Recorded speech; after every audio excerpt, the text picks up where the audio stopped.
Well, hello everyone, and welcome to Thursday, the 21st of August, 2025. I'm Delbridge, Benchmark Realty, Murfreesboro, Tennessee. This is a weekly video blog podcast on real estate or related kind of news type things going on. We're going to be kind of casual today. We've had some rough last couple of weeks with projects around the house itself here, trying to get some stuff, some delayed maintenance taken care of. Won't get it all done, but we'll get some of the big stuff, while of course we get to enjoy the absolute heat of the year. Some not quite records, but we had some feels like over 100, so we got those taken care of. So that got me thinking about what would be a good thing to look at, and I have a subject here today dealing with the rehab real estate. If you like this content, please go to CallDelToSell.com, find the tab that says on YouTube, click it, and it'll open up a page of QR codes. There you can use a smartphone to scan and get to the YouTube page, or you can just mouse over and click it on a PC. There you'll be able to subscribe to this little button over here and click the notification bell so that YouTube will notify you. And I have just one article for you, and this is from Diana Olick. And I know I've called her Dana at some point in time, but it reads Diana. I do see that she's got an extra link here. I think this is her own website here, probably. This is from CNBC. We see that the dateline of this is today, August 21st, 2025, 9 a.m. Eastern. And we have this interest of fix and flip. I don't like that term. I prefer rehab real estate. This to me, this is sort of a Noam and Harden TV kind of phrase that has made it into the vernacular. I don't particularly like it because to me it gives a little bit of that I'm just trying to make a quick buck type thing. Fix and flip gives me that I just want a quick buck type of thing. But we like to call it rehab real estate. You buy a distressed property, you take care of some of the things that need to be fixed up with it, and then you're able to leverage that after repair value that you've put into being the one who took the risk during that same process and the time it took to get it from where it is to where you want it to be for the market. And that's what this story is going to be about, is that particular stuff. We got 3 key points. We'll see if we can get them turned in on for you. Key points: higher interest rates. Remember, we always like to blame the higher interest rates. Don't matter what they are, it's always higher interest rates. Just accept it if you're looking to buy property. It's always higher interest rate. We don't get to blame anybody, put a face to that blame. We just get something as being our rationale of what the problem is. And it's never us. It's never that. It's always this thing, higher interest rates. Fast shrinking labor market are taking their toll on the rehab real estate market. The rehab real estate market contracted slightly in the second quarter of this year from the first quarter, and even more sharply from the second quarter of the last year, according to an index from, and I think these are 2 different people here. That's why we got 2 ands. John Burns Research and Consulting. I think that's the main author. And KV, so that's a contributor. I guess that's how you say KV. So just 30% of flippers, I'll use their term, reported good sales in the second quarter of this year. And that sounds terrible. 30% of flippers reported good sales in the second quarter of this year, compared to the seasonal norm, which is 38% the same quarter of 2024. So that's not really as bad as it sounds. It just, on a normal year, they're saying that 38% of the people who do the rehab real estate are claiming that they have, a good sales process. It's going quickly and it's not taking too long, and it's just down to 30%. So that doesn't feel to me like it's a huge change. Now we're going to come down here, just hit a few spots here. I'm going to hit this one. It says sentiment remains muted as economic uncertainty, elevated mortgage rates, they always blame the mortgage rates, and rising resale inventory weigh on demand for flipped homes, their turn, wrote Alex Thomas of John Burns Research and Consulting, the primary author of the report. The index surveys roughly 400 flippers, rehab real estate people, and measures current sales, expected sales, which could be misleading if it's expected, and flipper competition for deals.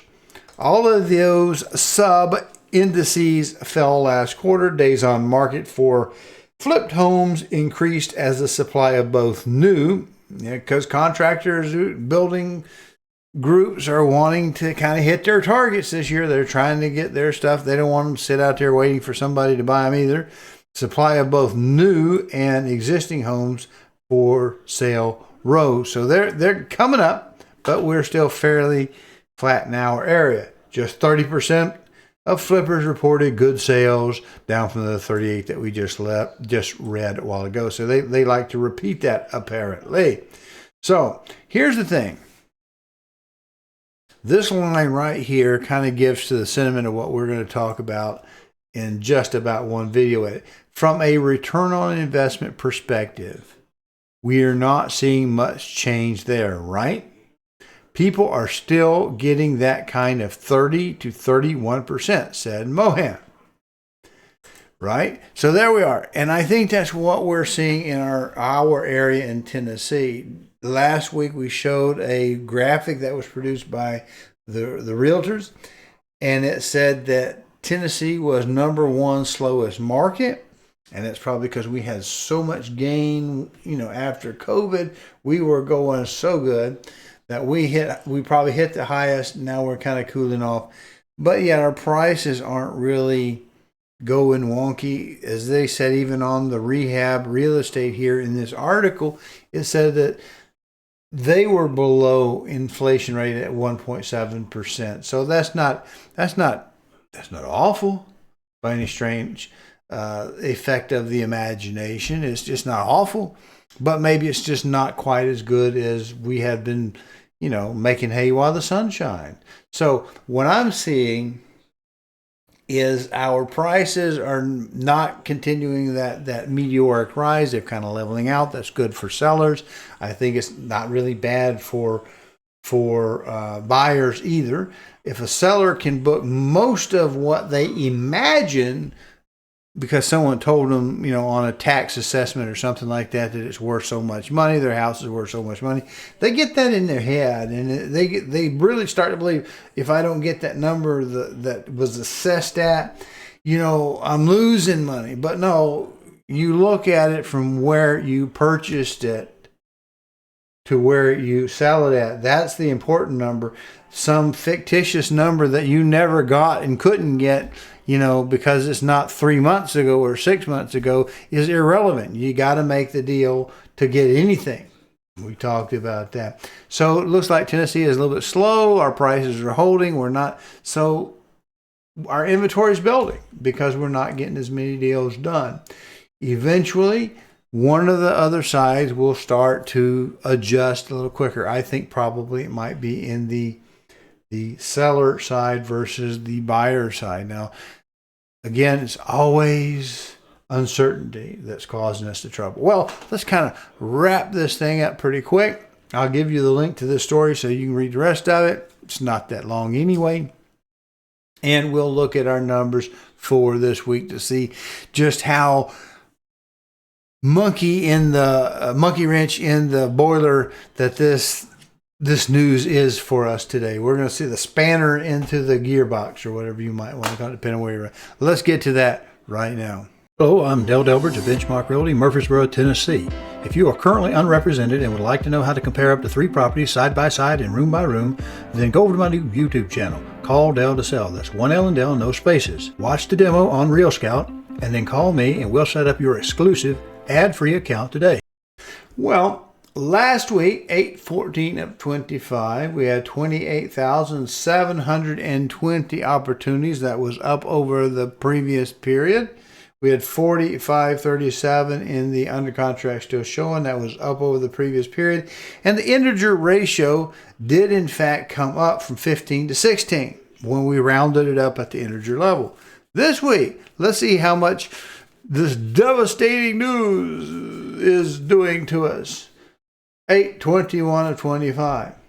We had 28,870 in the opportunities. We had 45,86 in the under contract still showing. And that is 28.8. That is increased. And 45.37 we increased on the other as well. The big thing is the ratio between them is the same at 16%. So no biggie there. But if you feel like you have a little bit of time and you want to try to look at maybe hoping our evil mortgage rates will continue to ease down, tell you what you might want to do. Work on getting your financial qualifications in the greatest shape that you can possibly do. Because remember, it will affect your rate. Your rating will affect the rate you pay. So if you have a little bit more time, if you feel like you've got a little bit more flexibility in your time and you want to take care of it, do that. And we're going to get out of the summer heat before long anyway to start getting that beautiful, cool, footballish type of weather that I just, I'm just going to be a happy man in about another week or two.